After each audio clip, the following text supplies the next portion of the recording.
The candles weren't mine. They spelled out congratulations instead of happy birthday. My brother stood on the chair, arms raised like a champion, while my parents clapped and cheered. I sat in the corner, 21 years old, invisible at my own party. When I asked where my cake was, Mom snapped, "You're just jealous of your perfect brother." The word jealous echoed in my skull. Then Dad pointed to the door. "Get out. Don't ruin his night." So I left, my bag slung over my shoulder, and I smiled, because inside that bag was an envelope, an inheritance letter with my name on it, the one thing they didn't know. It hadn't always been like this. When we were kids, I thought we were equals. My brother and I built forts in the yard, raced bikes down cracked pavement. We used to laugh together. But the cracks showed early. He scored 1A, they threw a barbecue.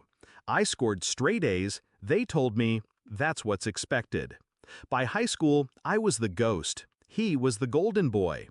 Every dollar, every ounce of pride funneled to him. My achievements? Forgotten. My milestones? Ignored. And every time I tried to speak, the same phrase kept me down. Stop being jealous. But I wasn't jealous. I was awake.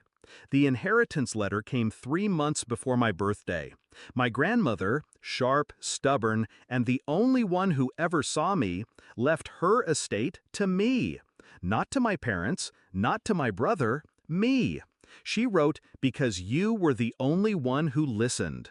2 houses, a trust fund, liquid assets, enough to rebuild a life 10 times over. I folded that letter neatly, tucked it away, and waited. So when they kicked me out that night, they thought it was punishment. It was liberation. I checked into a hotel, used my grandmother's lawyer the next morning, and signed documents that shifted everything under my name. The beach house? Mine. The savings accounts? Mine. The land my father bragged about retiring on? Mine. They didn't know yet, and I didn't tell them. For weeks, I stayed quiet. I watched from a distance as my brother flaunted his new promotion. My parents basked in his glow. They posted photos online, captions dripping with pride. I let them celebrate, because storms hit harder when skies look clear.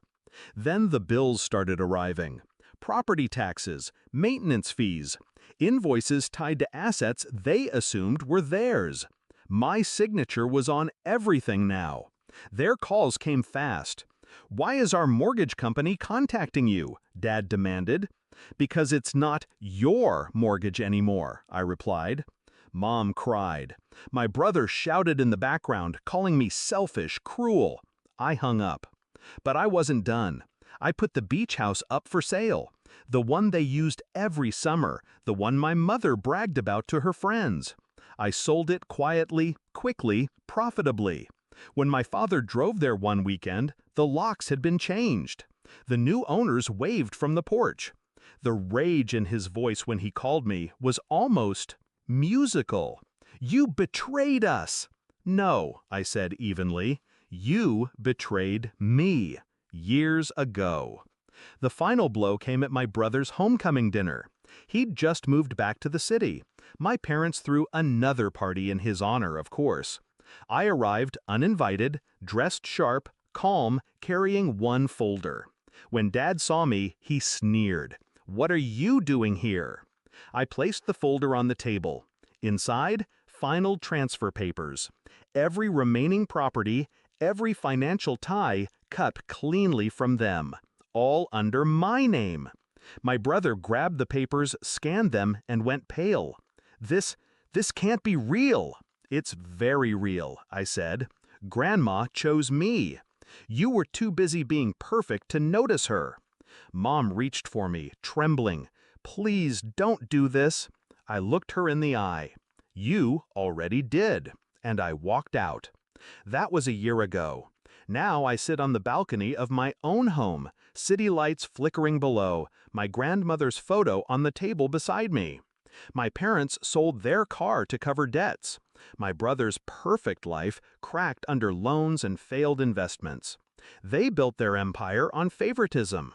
I built mine on patience. And when the moment came, I didn't need to scream, didn't need to fight. All I needed was a letter in my bag and the strength to walk away. They called me jealous, but jealousy is wanting what someone else has. I never wanted his spotlight. I wanted justice, and I got it.